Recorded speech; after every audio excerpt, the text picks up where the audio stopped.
Hello and welcome to Hopeful Conversations. I'm Vicky Montague and today I'm joined with Bec Sheffield, who I have actually known for a relatively long period of time compared with some guests that I have on my podcast. Nice. Yeah. Bec, I don't know when I came across you. I think it was when a friend of mine came to your conference. So you run the North Devon Wellbeing Conference, which I came to this year and was amazing. A little plug for the conference there, which is running again next year, and I would highly recommend people came to. It's a beautiful little conference at the seaside. I mean, what better could you have than that? And a place to really connect to your well-being and everything that goes with that. It was a really fabulous experience. So that was the second time I met you, because I'd met you on a retreat that you ran at the end of last year. So that was again a beautiful experience, beautiful location, and again a fabulous opportunity to just connect to what mental health and well-being really is. And yeah, so I know from having met you and obviously having met you online before that, that you've got lots of stories to share. Yes. Loads and loads, but we'll keep it, relatively short and sweet, I think. Yeah, and I think we had a quick kind of back and forward on messaging, and you said about having had, an experience of sort of poor. Oh, bless you. That was a very quiet sneeze.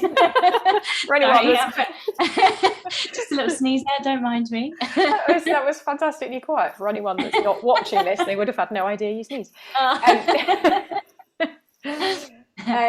Yes, so you kind of had an experience of not great mental and physical health, I guess, before coming across the understanding that we both share, which is the 3 principles.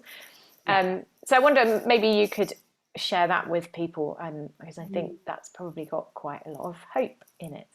Yeah, it's one of those things. I do podcasts and, like you say, the retreats and the conference and webinars and those sorts of things, and it's fairly regular that I come back round to my story and kind of how I ended up in the 3 principles conversation that we talk about, and what went on for me before that. And it almost every time I tell it, it comes out slightly different, as I'm sure you can imagine. But it kind of always smacks me between the eyes when I share what went on for me, to even think that was who I was and how I lived. And I would say probably the words I would put on it now is that I lived in high alert anxiety for quite a long time. I don't even know exactly how, but this is kind of what happens when we don't truly understand our mind. I got into a very unhealthy relationship with my boss, a working relationship that was very manipulative and very kind of emotionally abusive. And it was one of those things that on reflection afterwards, I knew it was happening, but when I was in the midst of it, didn't truly see what was going on for quite a long time. But kind of alongside that, I had a lot of physical illness, which was, for me, was an alarm, my body saying, something isn't right here, there's something going on, you need to listen.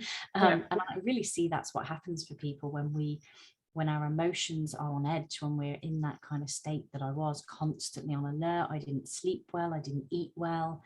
From Friday when I finished work to when I went back in Monday, that those kind of, two and a bit days in between, if I managed to wind down even a little bit, that was a bonus. But for most of the weekend, I was still in this alert state. And I always think of meerkats when they kind of stand, they do that thing, don't they, where that one of them's on alert and keeping an eye out. That's what I was. I was that meerkat, constantly on watch, like danger. Yeah. And my body, our bodies react to that. Our bodies are literally a manifestation of our minds, whatever's going on in our heads. And my body was reflecting that. It was like, I had constant stomach aches. I didn't sleep. I had headaches. If I did eat, it was, a bag of crisps a day was about all I managed to get down me. And, it was very, from the outside, it wouldn't have been difficult to tell it was a very unhealthy life that I was living. And I'd had people say to me, "Oh, you've lost weight. Are you okay?" And how many people are out there trying to diet and lose weight in a healthy way, and I'm there and it's just dropping off me because I'm clearly not healthy. Something was eating me up from the inside out. And definitely, so essentially what happened for me was I'd been working with this lady for about 4 years, and I ended up having a relationship with a married man because I was in such a state. I turned to someone that I thought would make me feel better. And my boss found out, and all hell kind of let loose. And it was at that point that I kind of realized that I had to get away from that situation. I had to move away from both the romantic relationship and with my boss. I just had to move away from all of that. And very, very thankfully, as you mentioned, that we do the conference and retreats, my auntie, my sister, we kind of all work together. I had watched the two of them change. Like, my sister was a heavy drinker and not very nice in her relationships, and I'd seen a massive change in her. And my auntie had come out of a 20-year very abusive marriage, and I'd seen her change hugely. And something in me knew to reach out to them. Something in me, my boss at the time actually went away on holiday, and once I knew she was on the flight, I rang my sister, and I didn't even say any words. I was just sobbing down the phone, and she went, "I'll get Auntie Deb to call you." And from there in, she just started talking to me about these simple spiritual principles that underpin everything in life. And if I'm honest, I didn't have any idea what she was telling me.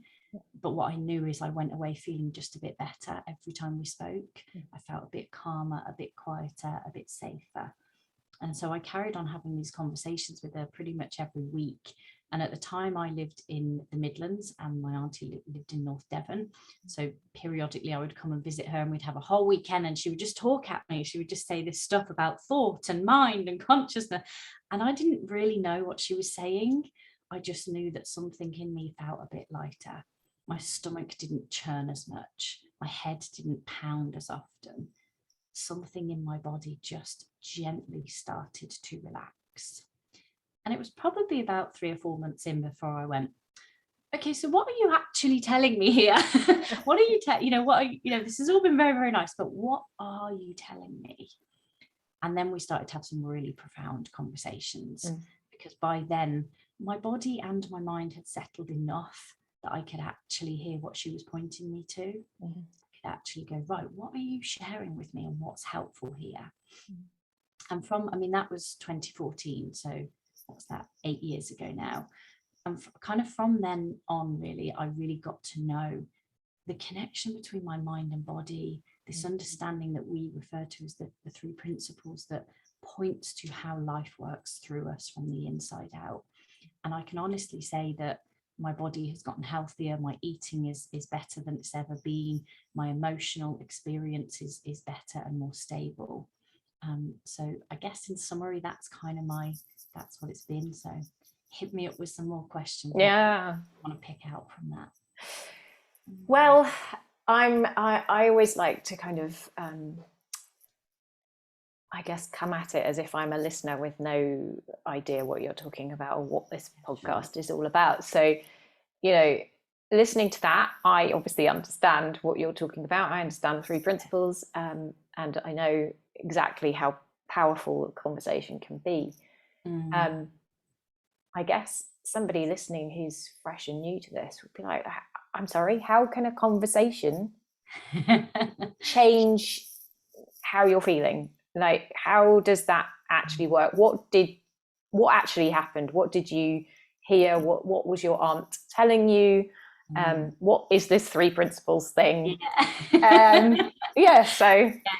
Yeah. And in one sense, how to put that into a 20-minute conversation, because ultimately we had conversations week after week after week for months.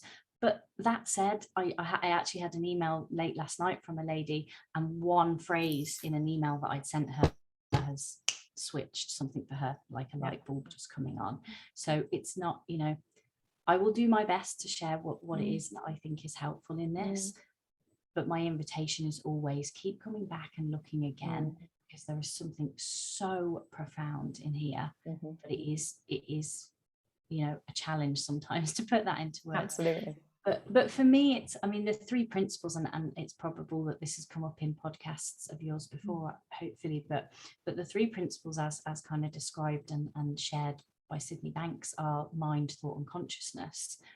And for me, I think the simplest way I love to talk about that is this cinema analogy, that we don't work. I think we've misunderstood for a very long time that we work from the outside in, and that looks like, you know, a camera takes a picture and captures a moment, but it actually goes the other way. We project through ourselves. So if you imagine yourself sitting in a cinema, and you know that the film reel or the digital, it's all digital now, isn't it? But that's kind of happening behind you, and you're watching something play out on the screen. And that's actually how life works. You know, everything's happening way beyond what we get to experience as a human. And it's, you know, mind is kind of that electricity or the power that means that we get to watch something at the cinema. It's that universal energy that, you know, there's a gorgeous plant behind you as we're recording this. It's like those kinds of things grow from a teeny tiny seed, and yet everything that's needed to make that a fully functioning plant is within that seed. That's mind to me, that universal energy. And, you know, I live on a farm in rural North Devon, and there's just so many gorgeous trees and hedgerow and everything here. And that, I don't do that. You know, those trees, they were here long before I arrived, and they'll probably be here long after I'm gone. There's something that we see when we look at nature that is taken care of, that's beyond what you and I can do as human beings. That's mind. And thought is, you know, when you go back to the cinema analogy, it's whatever film reel you put in. You know, when I go to the cinema, I watch something fairly light-hearted or maybe a little bit of action, never horror movies. But if I walked into the wrong screen and the film reel there is a horror movie, that's thought. You know, sometimes in my mind, I put the wrong film in, you know, and I'm watching a horror movie play out. But in a given moment, I can see that I don't have to watch that horror movie. And in the cinema, I can walk out and go, oh, wrong one. Where's the rom-com? You know, and I can choose a different experience in that moment. I can watch the film, but I don't have to watch the film. And that's thought. You know, thought has this incredible ability to project whatever we're thinking, you know, and I really saw that in the story I was telling about the situation I got into with my boss. I was just constantly having thoughts of, I'm not safe, it's not safe, she's not good to me, she's not nice to me, I don't know where I stand with her. And so I was getting that film playing out for me. And definitely in the conversations I began to have with my Auntie Deb, very, very gently, what she invited me to see was I didn't have to play that film anymore. I could have a whole different experience if I just recognized what my thinking was doing. Thinking creates our experience moment to moment, whether we know that's what's happening or not. And occasionally, you know, I'm not always aware what thought is. I'm just going, oh my gosh, I'm having this particular film play out today. Who chose this film? I'm a rom-com girl. What are you doing? And I don't always consciously know what that thinking is, but just the awareness that is what's happening. And for me, awareness is probably, you know, the same word interchangeable with consciousness. Yeah. And that's the light. You know, in a cinema, they have to put a light through that film reel to make it all kind of play out on screen. If nobody switched the light on, you wouldn't be able to watch the film. And that's consciousness or awareness. It's watching that thought project outward from me. And I notice now what happens. You know, I get to know that that's how I work. And what I notice happens now is a thought might come, and for a moment I'm playing with it, and that's what's happening. You know, it might be, oh gosh, what's Vicky thinking of what I'm saying? Am I completely messing this up? And then it's like, okay, I don't have to bring that to light. I don't have to make that my experience. Is there something more helpful available beyond that thought? Because there is always new thought available. And it is what I noticed happened for me in those conversations. And I see it happen when I work with a client, when we're at the conference, when we get into this conversation, it wakes something up in a person. It's because this truth is already inside of us, because this is who we are. When we start to invite this conversation, it wakes something up. And that's all that happened when Deb was talking to me. Very, very gently, she would say, you're experiencing your thinking, mine's doing what it does through you. And at some point, my somewhere in me, oh, so you mean my experience is coming via my thinking? I don't have to believe that. I don't have to take that as truth, because we actually have the easiest job in the world sharing this. Because all we're doing is inviting somebody to see this and to know it from within them. And that this morning I got late, well, it was late last night, but I actually read the email this morning. A lady who just happens to be on my mailing list read an email from me, I think it was a couple of months ago, that said something like, when we change, life changes. And she just read that statement and something in her went ping. She'd been having a really rough time at work.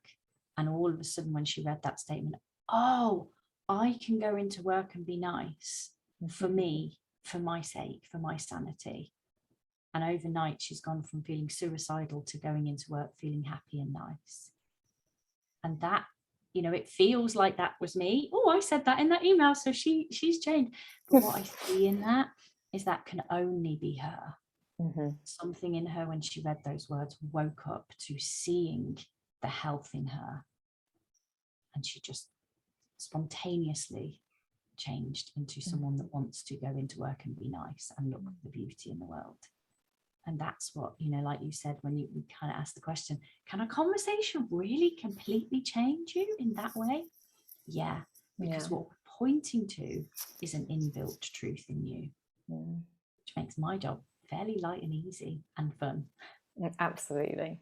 Yeah. It's so beautiful, isn't it? I think one of the, and it sounds like you had a similar sort of thing, that one of the first realizations, I suppose, that I had was that I didn't have to believe the thoughts that were coming into my mind, and that it's that whole thing of what we focus on is what we get more of. So where our attention is what obviously what we see. If I look in front of me now, I see a plant, and that's what's in my awareness, and so you know, the plant is there first and foremost.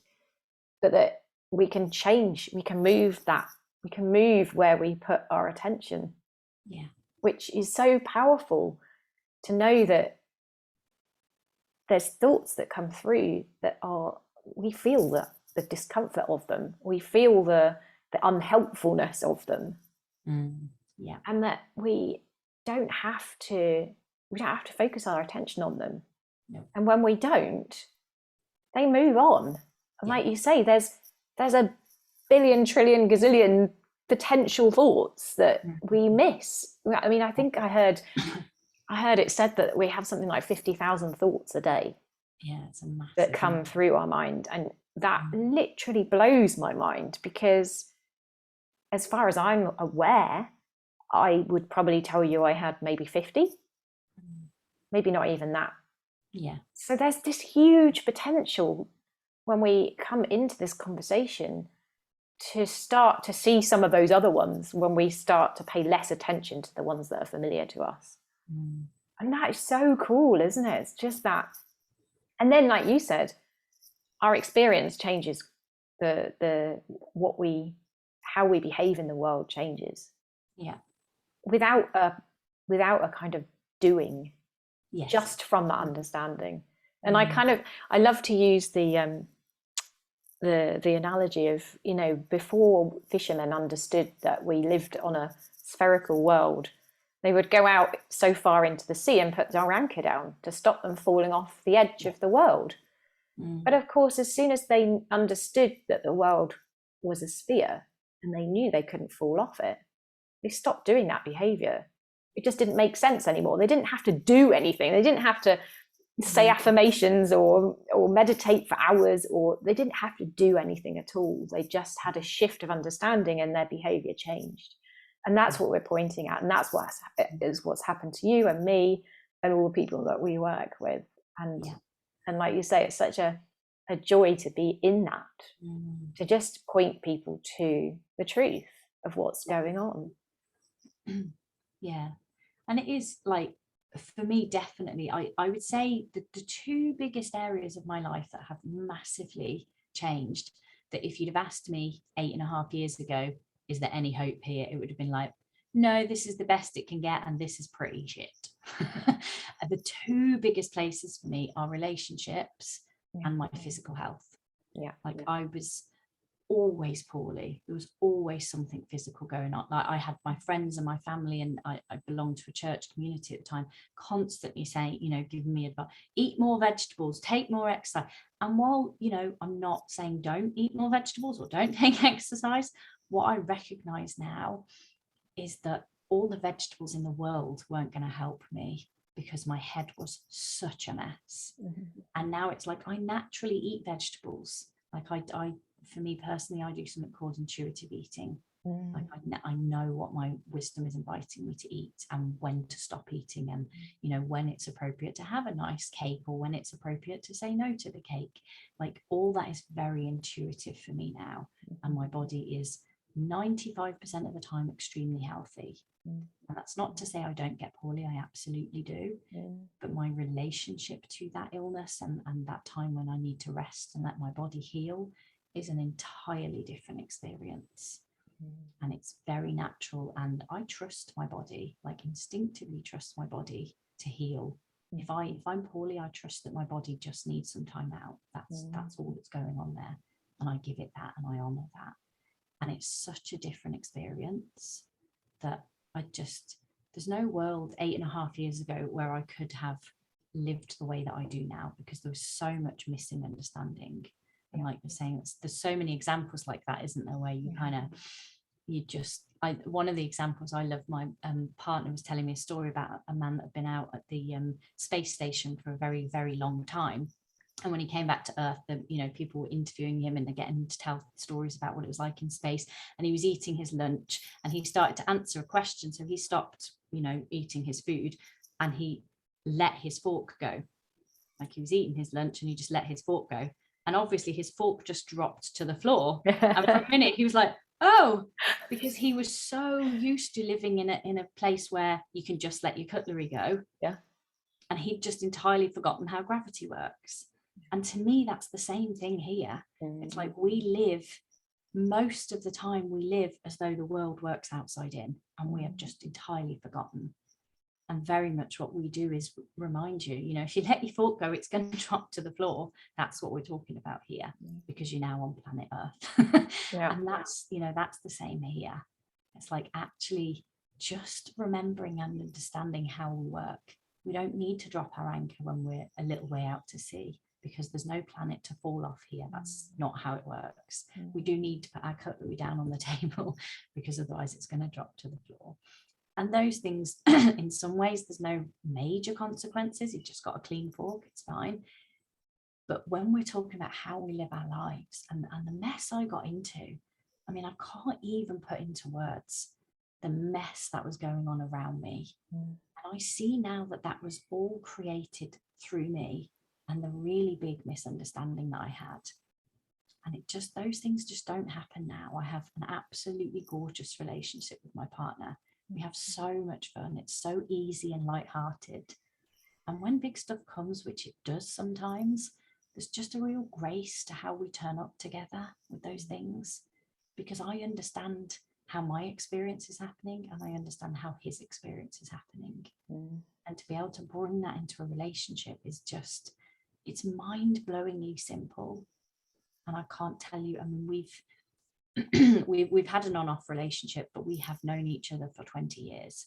And in that time, I can't tell you the stuff we've gone through. I mean, he was there through the whole thing when I was working for this lady, when I was having this relationship with the married man. He was there through the whole thing. He's seen the absolute worst of me. And he also knows the best in me, thankfully. And he's watched me move through this, the principles, understanding it, and come out a nicer person. And I can't tell you how often we have conversations where it's like, how did we get here 20 years later? You're my favorite person in the world. And I'm just so thankful that one of the things this understanding has given me is the ability to look at him through the eyes of pure love and gratitude. And it just, that kind of thing it's priceless to know what we know. To be able to live in a healthy body, to experience a healthy and happy relationship. And it just comes from one little understanding about how we work. that's ever so slightly the opposite way around to what the world tells us. You know, we're constantly being told this is bad, that's wrong, they shouldn't, it hasn't, they must change, you must tell them this. And it's just so much simpler. Come back and know who you are from the inside. It's life-changing. Yeah, and I think what I hear in that, just picking out, even just the relationship bit, but you were referring to the outside in and how most of us live from that perspective, which is to say that we think that the things outside of us make us feel how we feel on the inside. Yeah. And what we're saying is that it's the opposite way round, that the way we perceive the world is entirely through thought, which is from within. Yeah. And I think when it comes to relationships, when you start to see that each and every one of us is creating our own world, effectively, there's 7 billion or however many humans there are on the planet, there's 7 billion different versions of the world, even though we're inhabiting the same place and we can be experiencing what seems like the same thing, that we're all creating a completely different idea of that through the filters of conditioning and beliefs and learning that we've picked up along the way. And when it comes to relationships, understanding and knowing that oh, actually they don't see the world the same way as me, so they're not wrong and I'm not right, we're just seeing it differently because of what we've acquired over the years of us being on this planet. It allows a kind of peacefulness, a compassion for others. And I think, in terms of relationships, that's invaluable. And, what you see with your partner and what you saw about what was going on at work,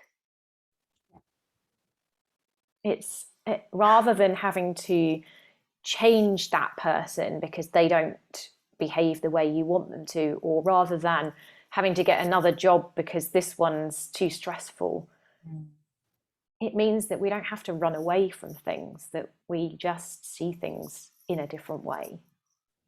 And that changes everything. Yeah. And I think what you've shared really highlights that. Yeah. And I think that has been huge learning for me, because at the time, kind of 8 years ago, when I did leave my job, I feel like it's one of those, on reflection now, that was absolutely the right and best thing I could have done in that moment. But it's seeing that isn't always what's needed. And I had, when I left that job, I worked at the civil service for about 4 years before I kind of came to do this work. And during those 4 years, the first couple of years were really, really good. I really enjoyed it. And then I kind of hit this wall, and I was definitely in the space of, I felt like I was starting to recreate the previous experience, that, I didn't have an abusive boss in that sense, but I was starting to see people through the eyes of, they're annoying, they don't turn up for work on time, they do. I was line managing people. I had a boss that I got on really well with, but there was all these things I could pick wrong with him. And I sort of, I was still, having conversations with Deb, and we would come into retreats regularly and that kind of thing. So I kind of just messaged Deb one day and said, look, I'm really struggling with work at the moment, but I can see that a little bit what's going on for me is this is me creating this in a way I didn't used to recognize, but I'm really struggling. Can you help? And she said, yeah, let's jump on a call. And we had a really amazing chat. And she kind of said, look, ultimately, you don't even have to go into work tomorrow if you don't want to. You simply don't have to. So there might be consequences to that, but you absolutely don't have to if you don't want to. But recognize what's going on here is your thought created experience. And just that simple acknowledgement that I didn't actually have to go into work. I was like, I can choose what to do with this. This is me. I can create this. Just that was enough to shift something in me. And I did go to work the next day. And I kind of, it wasn't even like I did this or I chose it. I just turned up from the knowledge of, I'm making this choice to come into work today, and what I think and feel is going to be the experience I have. And just something in that reminder of how life is creating through me changed something. And I worked at the civil service for another 2 years before I moved down to North Devon. It's actually, today is my 4-year anniversary of being in North Devon. It was 4 years ago today. Wow. It's a beautiful time to record our podcast, for sure. Absolutely. And, it was another 2 years before I kind of then made the step to go, right, I want to share this understanding. That's what I want to do out in the world in the ways that I do. But it really, for the next couple of years, it really gave me a freedom in the work I was doing at the civil service, which now from where I sit is not who I am and not the kind of work I want to do at all. And yet what I see is, whether we're doing what we truly want to do or whether we're doing something that maybe isn't truly who we are, there's something about us that is so resilient and so perfect that we can do things that aren't truly who we want to be, even there with grace and lightheartedness. Yeah. And that is so powerful. Yeah. That is so freeing to know that. And actually, that even those jobs that we think we dread and are bottom of the list, can actually be fun. Yeah, totally. Washing up completely changed for me. Yeah. Washing up was one of those things that I hated washing up. It was actually one of the things, my partner that I mentioned, Andrew, it was a bugbear between us at one point in our relationship, to the point where we don't live together. He actually said to me at one point, don't go in my kitchen, just stay out of my kitchen, because we had this real tangle over washing up. And it looked to me like he was wrong. He didn't do the washing up often enough, and I had to do it because that's what I should do. And it was just this real tension between us. And it actually genuinely got to the point where he said to me, don't go in my kitchen. When you come and visit me, stay out of my kitchen. And it was just one of those, almost, it's laughable now. Genuinely, it's laughable now. But at the time, it was a real bugbear for us. And it wasn't even something that, in the midst of learning about the principles, having conversations with my auntie, it wasn't something I was like, right, I need to fix this thing between me and Andrew about the washing up. But at some point, the tension just went away. Yeah. And I found myself going into his kitchen and doing his washing up from a place of such genuine pleasure that I could do that for my partner, who works very hard in his job. He works long hours and comes home from work, and the last thing he wants to do is the washing up. It is such a pleasure to me now to do his washing up. It's such a gift to be able to go, your kitchen's clean, dear. And there's just no tension between us. There's nothing, and pretty much every time I visit, I'll end up doing some washing up, and almost inevitably at some point he'll message, thanks for washing up for me. And it's such a genuine interaction between us, and there's no tension there. And it is almost impossible to really explain how we went from almost breaking up over this problem to being able to genuinely and lovingly wash up the dishes for him, and him be grateful for that. And there's just nothing in that between us. It's just such a simple everyday thing, isn't it? Like, how many couples argue over the cooking and the washing up and those kinds of things, and it's just, there's nothing in that anymore. There's just such magic here. And that's to me, that's when and you're not always aware of it. The narrative was, this is outrageous, I'm having to do the washing up, I hate washing up, blah, blah, blah. And while we engage with that, of course, we're feeling all of that in our body, and it makes us grumpy, and then we behave from that place of grumpiness, and actually just suddenly kind of being aware of what that thinking is and what it's doing. It's like, oh yeah, I don't have to buy into that. I don't have to believe it. There could be a different way of seeing this, not a purposeful, right, I'm going to think jolly thoughts instead. But actually, when we just take it more lightly, then automatically there's something new for us to see, or a new way of seeing it that comes in. And I think that's so beautiful, and probably a perfect place to end our conversation. If people want to find you and obviously work with you and all that jazz, I'll put the links down below, but if you want to just say how people can find you. And my recommendation, I share the principles, but I do that kind of under the umbrella of being a self-love guru, because that was definitely, as I talked about the relationship stuff and my body, that's definitely for me how it really showed up, is loving and knowing myself. So my recommendation is that you start with my free 12 self-love letters, and you can find those on the website daretobeyou.co.uk. Fabulous. Yes. That's the easiest place to start, and then go from there if you like and connect with that. There's lots and lots of ways you can work with me in a more profound and deep way, but start with the self-love letters. That's the best place to go, I would say. I love it.